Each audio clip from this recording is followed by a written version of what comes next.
Uncharted, starring Tom Holland, Mark Wahlberg, Sophia Ali, Tati Gabrielle, and Antonio Banderas, was a pretty good action flick. It definitely exceeded my expectations. There was one other person who I had known who saw the movie before me, and they said, meh, it's just meh, it's forgettable. So my expectations going in were a little tempered by that opinion, but some of the reviews I saw were good as far as an action-adventure flick, and I was pleasantly surprised. So I'm glad that I did go to see it in the theaters. It is an action spectacle. There are great action sequences. Tom Holland definitely holds his own with the likes of Mark Wahlberg. Mark Wahlberg obviously is a seasoned actor. He's not my favorite. There's some movies that I like with him in it, but he's pretty much the same through and through. He definitely does not change his acting style. So I wouldn't consider him a great actor. He's a good actor. He's somewhat entertaining. Some of his movies are more entertaining based on the other characters or actors who are in those movies with him. But as far as Mark Wahlberg's concerned, that's what I would say is meh. But Tom Holland definitely holds his own for a less experienced actor, and can definitely hold his own film. And this movie is proving that outside of Spider-Man. And actually, some of the action sequences, you can tell he did his own stunts. Tom Holland is known for having the ability to do stunt work. And that's one of the factors why he is Spider-Man. So even though he's in a costume in Spider-Man, he is still doing some of his own stunts because he is very acrobatic.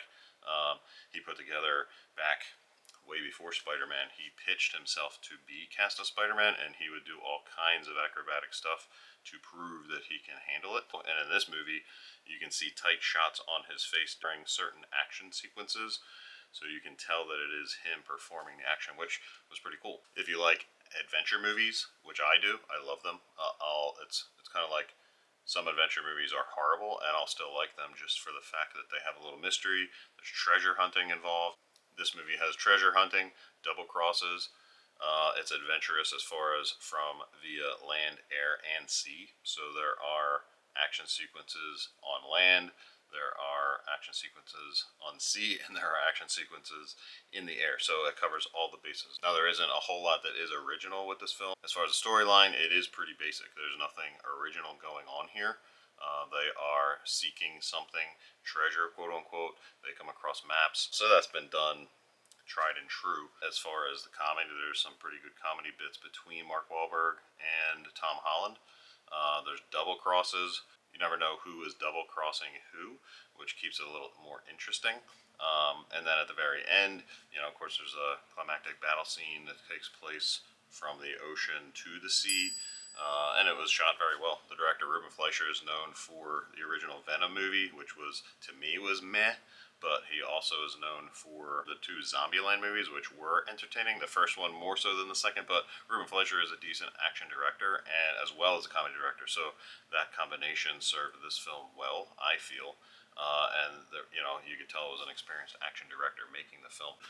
There was nothing really too distracting about it. The music was super generic. I remember sitting there thinking and now that I do movie reviews, I'm trying to pinpoint specific things to know what to talk about later when I'm doing a review. So when I'm in a movie, I'm intentionally listening to the music too to make a comment if that stood out or if it was just bland. And unfortunately, in this movie, it was just generic, bland. I don't even know who did the music for the film, but that's not memorable whatsoever. The bad guys were kind of generic. Antonio Banderas, he's good in a lot of movies. I have a lot of films that he's in, more independent type stuff, that he definitely is a great actor, but there are times like this where it's probably just the writing. He's just a generic baddie. And then there are plot twists, like I said, where there's other bad guys who kind of step in, take other bad guys' places as far as who the actual bad person is, or whoever is pulling the strings of, as far as other bad guys will kind of step in and take the light, so you never really know who Tom Holland and Mark Wahlberg are fighting against. And then there's even times where you may have those two, you're not sure if Mark Wahlberg is the one that's pulling the strings. But all in all, at the end, ultimately you see who is the true bad guy. And then there's other people along the way who just kind of double cross the leads because it adds to the story. Because you never have a truly good guy and a truly bad guy. There are people who walk that line in the middle, that gray area. So you do have characters and story arcs of sub-characters who fall into that gray area, which keep the story interesting for me anyway. The flow of the movie, it got a little slow in the beginning. There was an action scene in the beginning of the film, and then it kind of dragged before Mark Wahlberg and Tom Holland got together. And then there was a decent action scene at an art gallery that, like, catches your attention and then gets you reinvested in the film. So there was a little bit of slow parts in the beginning, but nothing that was detrimental, I feel, to the movie. And then, like I said, Mark Wahlberg's, just doing his usual Mark Wahlberg comedy. Just his inflection in his voice and things like that. It's all just been heard before.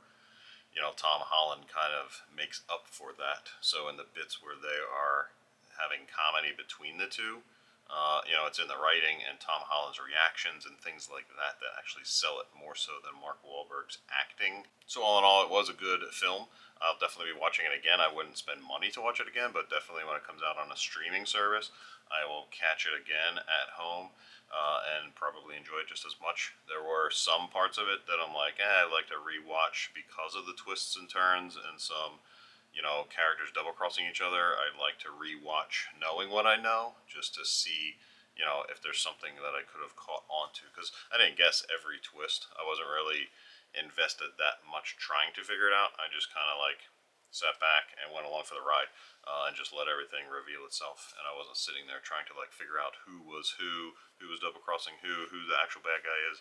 I was just kind of there for the ride.